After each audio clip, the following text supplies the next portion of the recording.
berjumpa kembali dengan Ibu Puji. Materi kita minggu lalu kita sudah belajar tentang akulturasi dan perkembangan budaya Islam. Nah, hari ini kita akan membahas tentang proses integrasi Nusantara. Adapun tujuan kita mempelajarinya adalah siswa atau kalian mampu untuk menjelaskan bagaimana proses terjadinya integrasi di Nusantara. Baiklah, langsung saja kita lihat materi berikut ini. Secara etimologis berasal dari kata integrate, yaitu memberi tempat bagi suatu unsur demi suatu keseluruhan, menyatupadukan, menggabungkan, dan mempersatukan. Jadi, integrasi adalah membuat unsur-unsurnya menjadi satu kesatuan dan utuh. Islam dan proses integrasi. Kita akan membahas 3 hal, yaitu peranan ulama dalam proses integrasi, peranan pedagang dalam proses integrasi, dan peranan bahasa dalam proses integrasi. Baiklah, mari kita akan bahas satu persatu. Peranan ulama. Ulama menduduki posisi penting dalam masyarakat Islam. Ulama tidak hanya sebagai figur ilmuwan yang menguasai dan memahami ajaran-ajaran agama, tetapi juga sebagai penggerak, motivator, dinamisator masyarakat ke arah pengembangan dan pembangunan umat. Perilaku ulama selalu menjadi teladan dan panutan. Ucapan ulama selalu menjadi pegangan dan pedoman. Ulama adalah pelita umat dan memiliki karisma terhormat dalam masyarakat. Penerimaan atau penolakan masyarakat terhadap suatu gagasan, konsep ataupun program banyak dipengaruhi oleh ulama.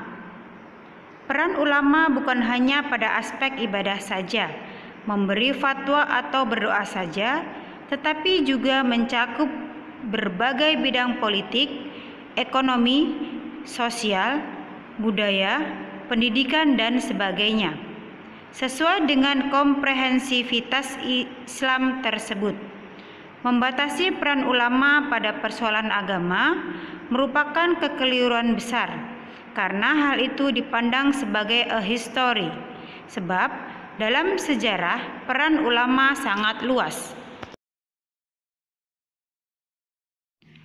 Berikut adalah contoh dari peran ulama, yaitu Wali Songo yang berpengaruh dalam penyebaran agama Islam di Pulau Jawa, yaitu Sunan Gresik, Sunan Ampel, Sunan Bonang, Sunan Derajat, Sunan Kudus, Sunan Giri, Sunan Kalijaga, Sunan Muria, dan Sunan Gunung Jati.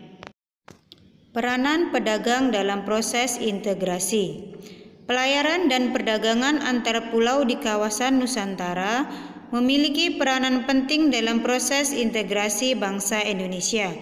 Peranan tersebut dapat dilihat pada 2 hal penting seperti di bawah ini. Yang pertama, menghubungkan penduduk satu pulau dengan yang lainnya.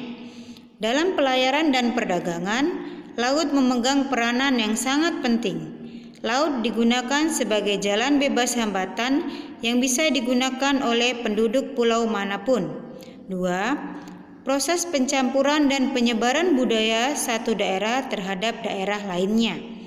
Setelah jatuhnya Malaka ke tangan Portugis pada tahun 1511, sebagian kegiatan perdagangan Nusantara dialihkan ke Aceh, Banten, Makassar, Gresik, dan lainnya. Peranan bahasa dalam proses integrasi. Bahasa merupakan sarana pergaulan. Bahasa Melayu digunakan hampir di semua pelabuhan-pelabuhan di Kepulauan Nusantara. Bahasa Melayu sejak zaman kuno sudah menjadi bahasa resmi negara Melayu, yaitu Jambi.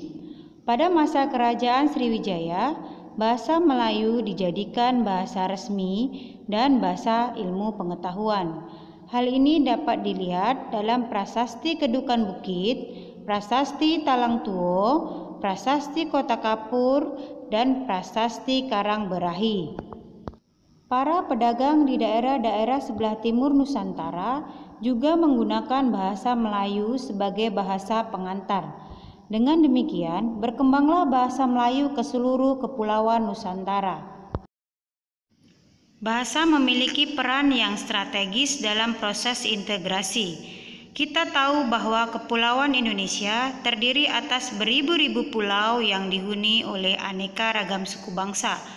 Tiap-tiap suku bangsa memiliki bahasanya masing-masing. Kesimpulannya adalah bahwa para ulama, pedagang, dan bahasa memiliki peran yang sangat besar sekali dalam proses integrasi Nusantara dari perkembangan Islam di Nusantara. Oke, demikianlah materi kita hari ini tentang proses integrasi Nusantara. Nah, Ibu selalu mengingatkan kepada kalian untuk selalu menjaga kesehatan dan menjalankan protokol kesehatan. Selamat pagi.